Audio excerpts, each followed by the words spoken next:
إن الحمد لله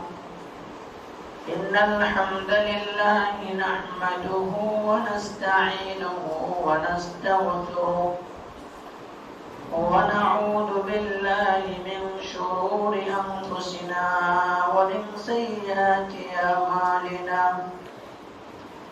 من يهده الله فلا مضل له ومن يضلله فلا هادي له.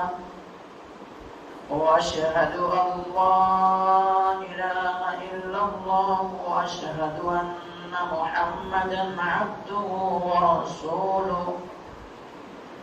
يا أيها الذين آمنوا اتقوا الله حق تقاته ولا تموتن إلا وأنتم مسلمون. يا أيها الناس اتقوا ربكم الذي خلقكم من نفس واحدة وخلق منها زوجها وبث منهما رجالا كثيرا ونساء. واتقوا الله الذي تساءلون به والأرحام إن الله كان عليكم رقيبا. يا أيها الذين آمنوا اتقوا الله وقولوا قولا سديدا يصلح لكم أعمالكم ويغفر لكم ذنوبكم ومن يطع الله ورسوله فقد فاز فوزا عظيما. أما بعد فإن خير الحديث كتاب الله وخير الهدي هدي محمد صلى الله عليه وسلم وشر الأمور محدثاتها وكل محدثة بدعة وكل بدعة ضلالة وكل ضلالة في النار. فقد قال الله تبارك وتعالى في كلامه المجيد والفرقان الحميد: أعوذ بالله من الشيطان الرجيم. بسم الله الرحمن الرحيم. ومن أعرض عن ذكري فإن له معيشة ضنكا ونحشره يوم القيامة أعمى وقد كنت بصيرا. وقال الله عز وجل: يثبت الله الذين آمنوا بالقول الثابت في الحياة الدنيا. وقال النبي صلى الله عليه وسلم: اللهم إني أعوذ بك من عذاب القبر وأعوذ بك من فتنة المسيح الدجال وأعوذ بك من فتنة المحيا والممات. اللهم إني أعوذ بك من المعثم والمغرم. قال رب اشرح لي صدري ويسر لي أمري واحلل عقدة من لساني يفقهوا قولي. رب زدني علما رب زدني علما اللهم رب زدني علما. سبحانك لا علم لنا إلا ما علمتنا إنك أنت العليم الحكيم. لا يكلف الله نفسا إلا وسعها لها ما كسبت وعليها ما اكتسبت. ربنا لا تؤاخذنا إن نسينا أو أخطأنا. ربنا ولا تحمل علينا إسرا كما حملته على الذين من قبلنا. ربنا ولا تحملنا ما لا طاقة لنا به واعف عنا واغفر لنا وارحمنا أنت مولانا فانصرنا على القوم الكافرين.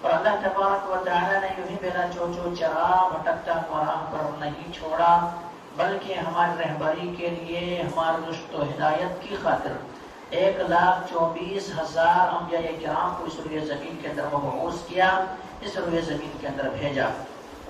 تمام کے تمام نبیوں کے اوپر درود ہو اور تمام کے تمام رسولوں کے اوپر بھی، خصوصاً بالخصوص میرے آپ کا آقا جناب محمد رسول اللہ صلی اللہ علیہ وسلم پر اللہم صلی علی محمد وعلی آل محمد کما صلیت علی ابراہیم وعلی آل ابراہیم انک حمید مجید، اللہم بارک علی محمد وعلی آل محمد کما بارکت علی ابراہیم وعلی آل ابراہیم انک حمید مجید۔ محترم سامعین کرام، میں نے آپ حضرات کے سامنے قرآن مقدس سے 2 آیت تلاوت کی گئی ہے۔ پہلی آیت جو میں نے پڑھی ہے وہ آیت سورہ طٰہٰ سے ہے اور آیت 125 ہے یا 124 ہے۔ اسی طرح سے آپ حضرات کے سامنے دوسری آیت جو تلاوت کی گئی ہے وہ سورہ ابراہیم سے ہے، آیت 28 ہے۔ اسی طرح سے آپ حضرات کے سامنے ایک معروف و مشہور حدیث کا ٹکڑا پیش کیا گیا ہے، وہ بخاری اور مسلم یہ دونوں کتابوں کے اندر موجود ہے، یعنی متفق علیہ روایت ہے۔ اس مناسبت سے آج میں آپ حضرات کے سامنے بیان کروں گا انشاءاللہ کہ عذاب قبر کی مختلف شکلیں، اللہ کے نبی جناب محمد کریم صلی اللہ علیہ وسلم جو عذاب قبر کو مشاہدہ کیے، عذاب قبر کو دیکھے، ان کے مختلف شکلیں آپ حضرات کے سامنے بیان کروں گا۔ سب سے پہلے تو یہ جانیں کہ بعض لوگ عذاب قبر کو مانتے ہی نہیں ہیں۔ بعض لوگ کیا سمجھتے کہ عذاب قبر نہیں ہے، عذاب قبر نہیں ہے، لیکن اللہ تبارک و تعالیٰ نے قرآن مقدس کے اندر کہا ہے یثبت اللہ الذین آمنوا بالقول الثابت فی الحیاۃ الدنیا وفی الآخرہ۔ ان کو ثابت قدم رکھتا اللہ تبارک و تعالیٰ کو، اللہ تبارک و تعالیٰ ثابت قدم رکھتا ہے ایسے انسان کو جو اللہ رب العالمین کی پاکی بیان کرتا ہے، بڑائی بیان کرتا ہے، اللہ کے اوپر ایمان ہے، ایسے شخص کو اللہ تبارک و تعالیٰ ثابت قدم رکھتا ہے دنیا کے اندر بھی اور آخرت کے اندر بھی۔ اس آیت کی تفسیر کرتے ہوئے حضرت برا بن عازب رضی اللہ تعالیٰ کی روایت لائی گئی ہے اور کہا گیا ہے کہ اس آیت سے کیا ہے، یہ ثابت کرنے کی کوشش کی گئی ہے کہ عذاب قبر برحق ہے، عذاب قبر برحق ہے۔ اللہ کے نبی جناب محمد کریم صلی اللہ علیہ وسلم مختصر طور پہ بیان کیے کہ دیکھیے جب مومن آدمی کا روح قبض کیا جاتا ہے اس وقت ان کو خوشخبری سنائی جاتی ہے، اور جب کافر انسان کی روح قبض کی جاتی ہے اس وقت غمخوری سنایا جاتا ہے، اور یہی آیت پڑھ کے سنایا جاتا ہے کہ تمہیں یہ قول ثابت، تم نے اللہ رب العالمین کی بندگی کر کے، اللہ کو راضی کر کے، اللہ کی عبادت کر کے، ایمان پر چل کر کے، اللہ تبارک و تعالیٰ نے جو شریعت تم پر نازل کی تھی اس شریعت پر چل کر کے تم نے اللہ رب العالمین کو راضی کر لیا ہے، راضی کر لیا ہے۔ کیسا راضی کیا ہے؟ اس طرح سے رضیت باللہ ربا، رضیت باللہ ربا، اے اللہ میں تجھ کو رب مان کر کے راضی ہو گیا۔ وہی اسلام دینا، اور مذہب اسلام جو ہمارے لیے چنا گیا ہے، مذہب اسلام کو اپنا کر کے، مذہب اسلام پہ چل کر کے، اے اللہ اس پر بھی میں راضی ہوں۔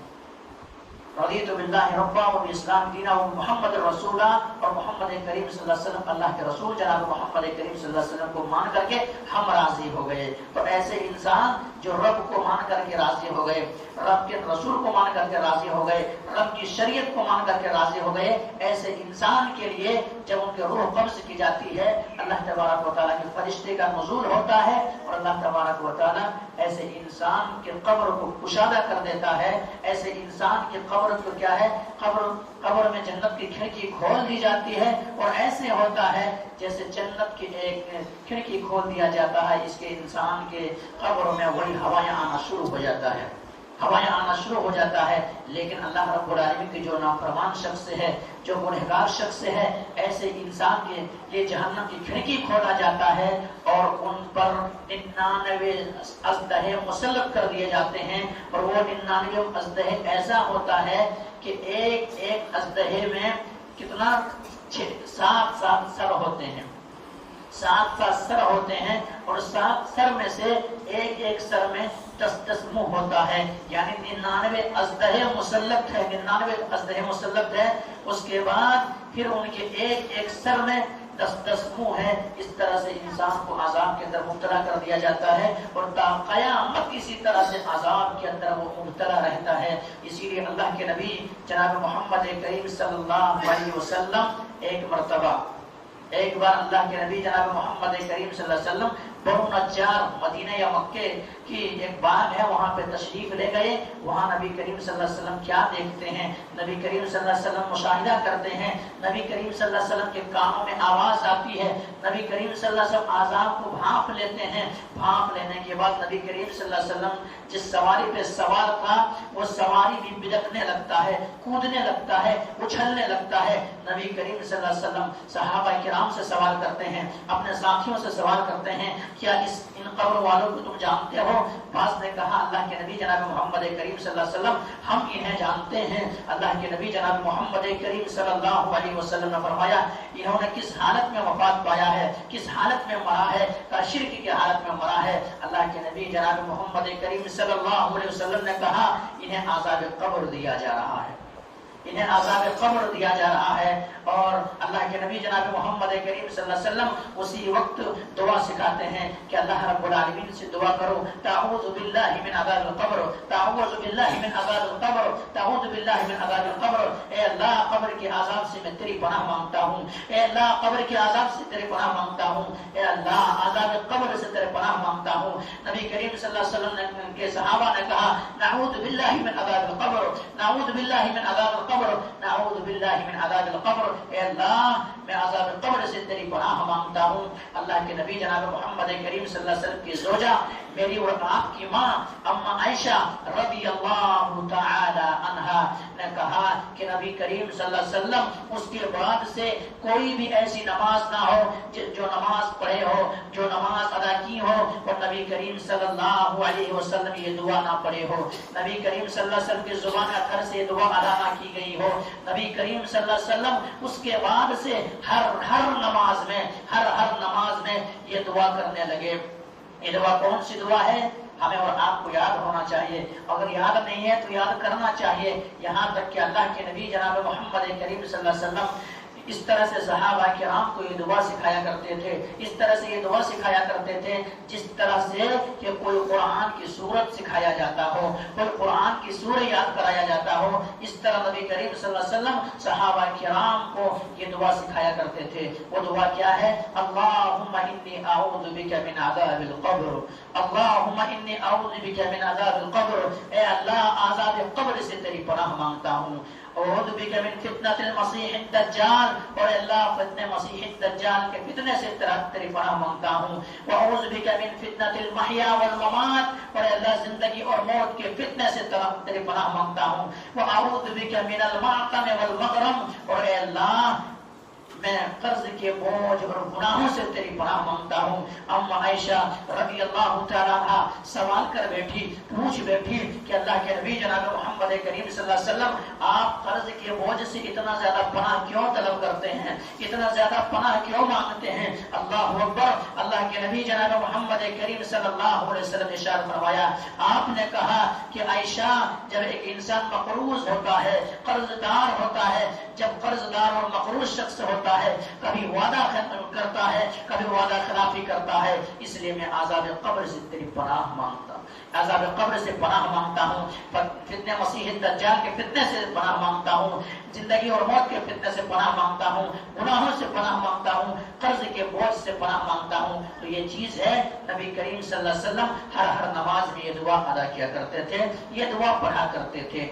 تو اسی طرح سے میرے بھائیوں اللہ کے نبی جناب محمد کریم صلی اللہ علیہ وسلم کی زوجہ میری اور آپ کی ماں حضرت عائشہ رضی اللہ تعالیٰ عنہ کے پاس ایک یہودی عورت تشریف لاتی ہے. ایک یہودی عورت آتی ہے اور آنے کے بعد کسی چیز کا مطالبہ کرتی ہے, کسی چیز کا سوال کرتی ہے. آخرکار اما عائشہ رضی اللہ تعالی عنہا اپنے حجرے میں تشریف لے جاتی ہے. حجرے میں تشریف لے جانے کے بعد جو بھی گھر کے اندر موجود ہے اما عائشہ رضی اللہ تعالی عنہا لا کر کے اس عورت کو تھما دیتی ہے, لا کر کے اس عورت کو دے دیتی ہے.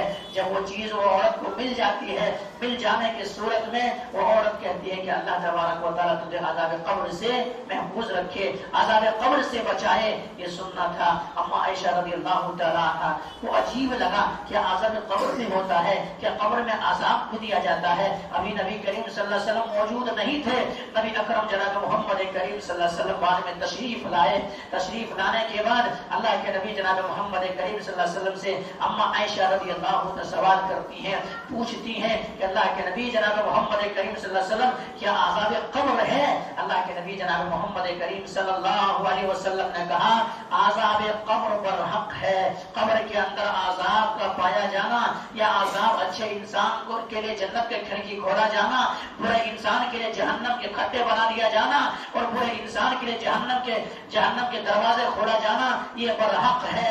اللہ کے نبی جناب محمد کریم صلی اللہ علیہ وسلم نے یہ جملہ کہا اور نبی کریم صلی اللہ علیہ وسلم اس وقت بھی یہی دعا سکھائے کہ اللہ رب العالمین سے عذاب قبر سے پناہ مانگو، عذاب قبر سے پناہ مانگو۔ اسی لیے میرے بھائیوں، اسی لیے میرے ساتھیوں، جب صحابہ کرام کی زندگیوں میں عذاب قبر کے تعلق سے بیان کیا جاتا یا خطاب کیے جاتے تو نبی کریم صلی اللہ علیہ وسلم کے وہ شیدائی، نبی کریم صلی اللہ علیہ وسلم کے وہ صحابہ، نبی کریم صلی اللہ علیہ وسلم کے وہ صحابہ کرام دھاڑے مار کر کے رونے لگتے، اپنے ہچکیوں کو بند نہ کر پاتے، آنسو جاری ہو جاتے۔ عذاب قبر اتنا خطرناک ہے، عذاب قبر اتنا خطرناک ہے، اور میرے آپ کا آقا جناب محمد کریم صلی اللہ علیہ وسلم نے مشاہدہ کیے، اپنے آنکھوں سے دیکھے۔ آئیے مختلف شکلیں آپ کو بتاؤں، عذاب قبر کی مختلف شکلیں۔ بخاری اور مسلم کے اندر روایت موجود ہے، حضرت انس بن مالک رضی اللہ تعالیٰ عنہ حدیث ہیں، وہ کہتے ہیں کہ اللہ کے نبی جناب محمد کریم صلی اللہ علیہ وسلم کے دور میں ایک شخص نبی کریم صلی اللہ علیہ وسلم کے پاس آتے ہیں اور آنے کے بعد اسلام قبول کرتے ہیں۔ اسلام قبول کرنے کے بعد دو سورت یاد کر لیتے ہیں، سورہ بقرہ اور سورہ آل عمران۔ سورہ بقرہ اور سورہ آل عمران یوں ہی نہیں میرے بھائیوں، بلکہ پڑھا لکھا انسان تھا، کاتب وحی بھی لکھنے لگتا ہے۔ وحی جو نبی کریم صلی اللہ علیہ وسلم کے اوپر جو قرآن نازل ہو رہی ہے، قرآن کی صورتیں نازل ہو رہی ہے، جبریل امین قرآن کو آسمان سے لے کر کے آ رہے ہیں، اس چیز کو بھی لکھنے لگتے ہیں۔ آخرکار وہ سورت سیکھنے کے بعد آخر وہ انسان مرتد ہو گیا، دین سے پھر گیا، شریعت کو چھوڑ دیے، نبی کریم صلی اللہ علیہ وسلم کے چوکھٹ کو چھوڑ دیے، نبی کریم صلی اللہ علیہ وسلم کی نازل کی ہوئے قرآن کو چھوڑ دیے، نبی کریم صلی اللہ علیہ وسلم کے بتائے ہوئے طریقے کو چھوڑ دیے، اور وہ انسان مرتد ہو گیا، اسلام سے پھر گیا۔ اسلام سے پھرا ہی نہیں بلکہ نبی کریم صلی اللہ علیہ وسلم کے تعلق سے طرح طرح کی باتیں بھی کہنے لگے، اور اپنے قوم کے پاس جاتے، اپنے قبیلے کے پاس جاتے، عیسائیوں کے پاس جاتے اور کہتے ہیں نعوذ باللہ کہ محمد کریم صلی اللہ علیہ وسلم کو کچھ بھی نہیں آتا، محمد کریم صلی اللہ علیہ وسلم کوئی چیز کا علم نہیں ہے، آپ کو جانتے ہی نہیں ہے، میں ہی جو لکھ دیتا ہوں، میں ہی جو سکھا دیتا ہوں، وہی چیز لوگوں کے سامنے آ کر کے بیان کر دیتے ہیں، آ کر کے پڑھ کے سنا دیتے ہیں۔ یہ تو آسمان سے نازل نہیں ہو رہی ہے یہ قرآن، میں جو لکھ کے دیتا ہوں وہی چیز نبی کریم صلی اللہ علیہ وسلم محمد کریم صلی اللہ علیہ وسلم کے لوگوں کو سنا دیتے ہیں۔ اللہ اکبر!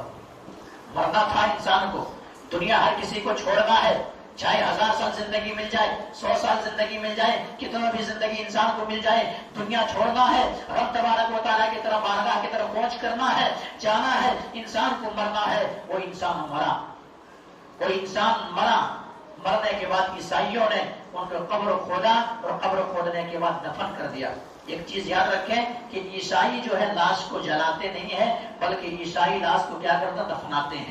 دفناتے ہیں۔ قبرستان میں دفن کر دیا گیا۔ صبح کیا دیکھتے ہیں کہ قبر سے لاش باہر ہے۔ اس منظر کو عیسائیوں نے دیکھا، اس کیفیت کو عیسائیوں نے دیکھا، اس حالت کو عیسائیوں نے دیکھا تو کیا کہا؟ ھذا فعل محمد واصحابی، یہ محمد صلی اللہ علیہ وسلم اور ان کے ساتھیوں کا کام ہے۔ کیوں؟ یہ دین سے پھر گیا تھا، دین سے مرتد ہو گیا تھا، شریعت کو چھوڑ چکا تھا۔ نبی کریم صلی اللہ علیہ وسلم جو دین لے کر کے آئے تھے اس کو اپنانے کے بعد اس کو چھوڑ دیا تھا۔ اس لیے شاید ہو سکتا ہے کہ انتقام لینے کے لیے اس طرح سے کر رہے ہو۔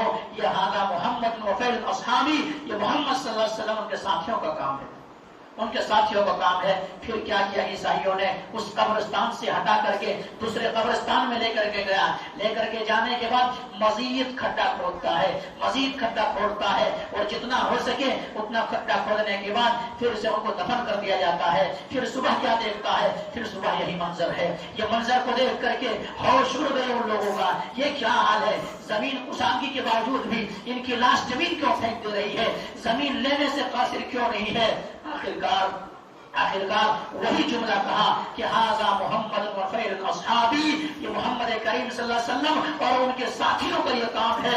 اسی وجہ سے، کیونکہ یہ مرتد ہو گیا تھا، اسلام کو چھوڑ دیا تھا، اس وجہ سے ہو سکتا ہے کہ ان سے انتقام لینے کے لیے صحابہ کرام یہ حرکت کیے ہو، نبی کریم صلی اللہ علیہ وسلم شیعی یہ حرکت کیے ہو۔ آخرکار کیا کیے، اس قبرستان سے ہٹا کر کے تیسرے قبرستان میں جا کے داخل کیا، تیسرے قبرستان میں جا کر کے داخل کیا، اور جتنا ہو سکتا تھا اتنا زیادہ کھڈا کھودا، اور پھر سے ان کو گاڑ دیا گیا، پھر سے دفن کر دیا گیا۔ دفن کرنے کے بعد پھر صبح دیکھتا ہے، پھر صبح لاش قبر سے باہر ہے، پھر صبح لاش قبر سے باہر ہے۔ اب پھر کہنے لگے ہاں یہ کام محمد کے ساتھ ہی نہیں کر سکتے، محمد کے ساتھ ہی یہ کام نہیں کر سکتے صلی اللہ علیہ وسلم۔ ان کے گناہ کی پاداش میں اللہ نے پکڑ لیا ہے، اللہ کی گرفتاری ہو گئی ہے، یہ زمین اللہ کی ہے، اور اللہ تبارک و تعالیٰ حکم دے دیا ہے کہ ان کے لاش کو زمین کیوں، ایک تو محمد کریم صلی اللہ علیہ وسلم کے گستاخ ہے، دوسرا مرتد انسان ہے، عذاب قبر کے اندر اسی لیے مبتلا ہوا ہے، یہ محمد کے ساتھ ہی یہ کام نہیں کر سکتے ہیں۔ آخرکار ان کی لاش کو اسی طرح سے چھوڑ دیا گیا، کوے اور چیز پرندے وغیرہ اچک کر کے ان کے لاش کو کھا گئے۔ تو میرے بھائیوں، میرے نبی نے اپنے آنکھوں سے مشاہدہ کیے، صحابہ کرام اپنے آنکھوں سے مشاہدہ کیے کہ اللہ کی نافرمان شخص جو ہے، ہوتا تو ایسے نہیں ہے لیکن کبھی عبرت کے طور پر اللہ تبارک و تعالیٰ دکھاتا ہے، اللہ تبارک و تعالیٰ بتاتا ہے، تاکہ آنے والے نسل اور نافرمان انسان سدھر جائے کہ اے انسان تو جو کر رہا ہے یہ کرتوت تیری غلط ہے، یہ سوچ تیرا غلط ہے، یہ جو کر رہا ہے ایسا حرکت نہیں کرنا چاہیے۔ اللہ کی باغی انسان کو پکڑ کر سخت ہوتا ہے۔ تو اس طرح سے مشاہدہ کیے نبی کریم صلی اللہ علیہ وسلم۔ میرے بھائیوں، کیا میں یہ کوئی عام چیز آپ کو نہیں بتا رہا ہوں، میں قصہ اور کہانی نہیں بتا رہا ہوں، یہ متفق علیہ روایت ہے، بخاری مسلم کے اندر موجود ہے، پورے امت کا اجماع ہے ان کتابوں کے اندر کہ جتنے ساری روایتیں ہیں تمام صحیح ہے۔ آئیے مزید میں بتاؤں عذاب قبر کی شکلیں میری بھائی۔ عوام بن حوشب راوی حدیث ہیں، وہ بیان کرتے ہیں کہ ایک مرتبہ میں سفر میں جا رہا تھا، اچانک میری گزر جو ہے قبرستان سے ہوا، نماز عصر کا وقت تھا۔ نماز عصر کے وقت ایک انسان قبر سے باہر نکلتا ہے،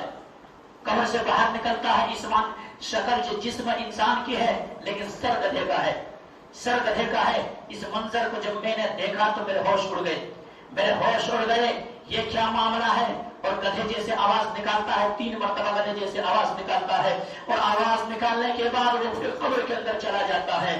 میں سمجھ نہ سکا، آخرکار کچھ ہی دور کے فاصلے تھے، کچھ لوگ وہاں پہ رہتے تھے، ایک بڑھیا وہاں پہ تھی، اس بڑھیا کو جا کر کے میں نے سوال کر لیا، جا کے پوچھ لیا، عوام بن حوشب کہتے ہیں میں نے سوال کر لیا، پوچھ لیا کہ بڈھی ماں کیا ماجرا ہے، یہ عذاب کیوں ایسے ہو رہا ہے اس کے اندر؟ کہا بیٹے تم نے تو آج دیکھا ہے، میں ہر روز دیکھتی ہوں، جب سے یہ انسان مرا ہے تب سے اسی طرح سے ہر روز عصر کے وقت قبر سے نکلتا ہے، جسم جو ہے انسان کے ہے، سر گدھے کا ہے، اور نکلتا ہے، اور نکلنے کے بعد گدھے جیسے آواز لگاتا ہے، پھر قبر کے اندر چلا جاتا ہے۔ یہ منظر تو ہم لوگ یوں ہی ہر دن دیکھ رہے ہیں۔ کہا اماں کیا معاملہ ہے، آخر وجہ کیا ہے، ریزن کیا ہے، سبب کیا ہے، علت کیا ہے، کیا وجہ ہے جس کی وجہ سے یہ عذاب کے اندر مبتلا ہے؟ یہ ایسے عذاب گدھے کا سر ہے اور انسان کا جسم ہے، قبر سے ہر روز نکلتا ہے۔ کہا بیٹے کیا بتاؤں، ان کی والدہ تھی، ان کی ماں تھی، یہ شراب پی کر کے آتا تھا، اول بول بکتا تھا،